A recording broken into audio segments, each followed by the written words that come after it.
আসসালামু আলাইকুম। সন্ধে ৭টা, বাংলাদেশ বেতার সিলেট। সংবাদ পড়ছি মোহাম্মদ মাসুম আহমদ। অন্তর্বর্তী সরকার ছাত্র নেতৃত্বাধীন জুলাই-আগস্ট অভ্যুত্থানের সময় আহত ১১ জনের বিদেশে উন্নত চিকিৎসার ব্যবস্থা করেছে এবং আরও ২৮ জন আহতকে একই রকম চিকিৎসার জন্য পাঠানো হবে বলে জানিয়েছেন পররাষ্ট্র মন্ত্রণালয়ের মুখপাত্র মোহাম্মদ রফিকুল আলম। আজ পররাষ্ট্র মন্ত্রণালয়ের সাপ্তাহিক মিডিয়া ব্রিফিংয়ে তিনি এ তথ্য জানান। আহতদের ১১ জনের মধ্যে ২ জন ইতিমধ্যে সুস্থ হয়ে বাংলাদেশে ফিরে এসেছেন উল্লেখ করে রফিকুল আলম বলেন, আরও ২৮ জনের মধ্যে ঢাকায় অবস্থিত বিদেশি মিশনগুলোর সাথে ঘনিষ্ঠ সমন্বয়ের মাধ্যমে আগামী ৮ জানুয়ারি পর্যন্ত গুরুতর আহত ৮ জন এবং তাদের পরিবারের ৪ সদস্যের জন্য দ্রুত ভিসা প্রদান নিশ্চিত করা হয়েছে। তিনি বলেন, ২০২৪ সালে গণঅভ্যুত্থানে আহতদের উন্নত চিকিৎসা সেবা নিশ্চিত করার জন্য একটি ব্যাপক উদ্যোগ বাস্তবায়িত হচ্ছে। মুখপাত্র বলেন, এই প্রচেষ্টায় পররাষ্ট্র মন্ত্রণালয়, স্বাস্থ্য মন্ত্রণালয়, বিদেশে বাংলাদেশি মিশন এবং বাংলাদেশে অবস্থিত বিদেশি মিশনগুলোর সহযোগিতা রয়েছে।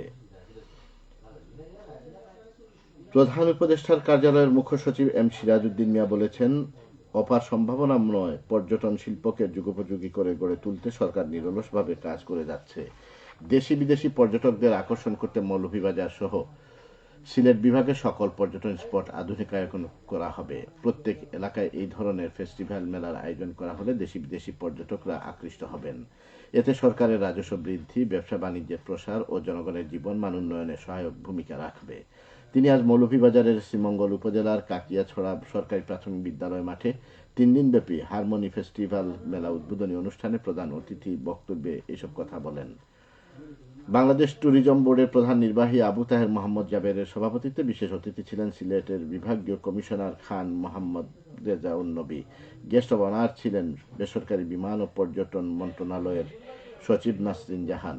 স্বাগত বক্তব্য দেন মৌলভীবাজারের জেলা প্রশাসক মোহাম্মদ ইসরাইল হোসেন। এতে ভ্রমণ পিপাসু ও বিভিন্ন শ্রেণী পেশার ৩ সহস্রাধিক ব্যক্তি উপস্থিত ছিলেন।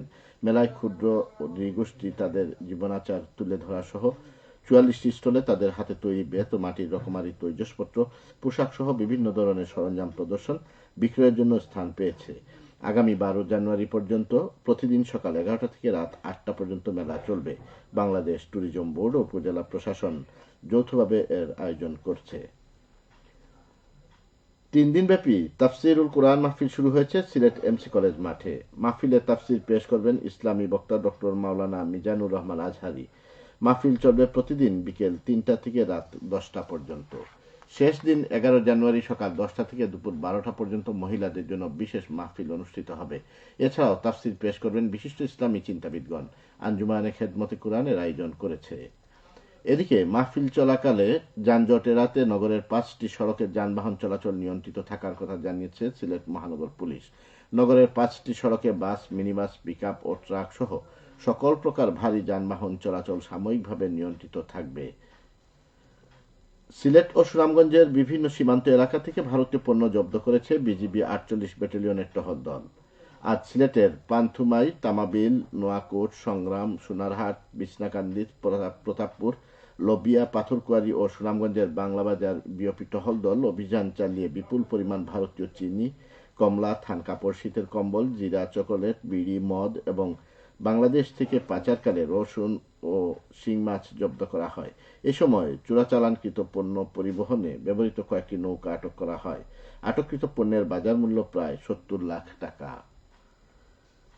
মৌলভীবাজারের কমলগঞ্জ উপজেলার কামুদপুর স্কুল অ্যান্ড কলেজের একাডেমিক ভবনের নির্মাণ কাজ এগিয়ে চলছে। এতে ব্যয় হচ্ছে প্রায় ১,৭০,০০,০০০ টাকা। ৩ তলা বিশিষ্ট এই ভবনের ৮০% কাজ ইতিমধ্যে শেষ হয়েছে।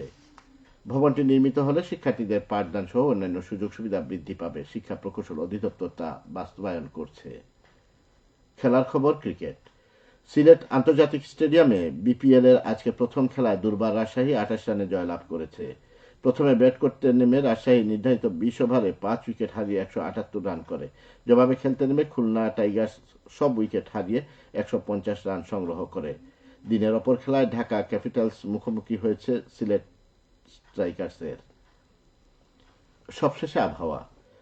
রাত ১টা পর্যন্ত পূর্বাভাসে বলা হয়েছে সিলেট সহ পার্শ্ববর্তী এলাকার জন্য কোনো সতর্কবাণী নেই এবং কোনো সংকেত দেখাতে হবে না। আজ সিলেটের সর্বোচ্চ তাপমাত্রা ছিল ২৫.৫ ডিগ্রি এবং সর্বনিম্ন 12.5 ডিগ্রি সেলসিয়াস।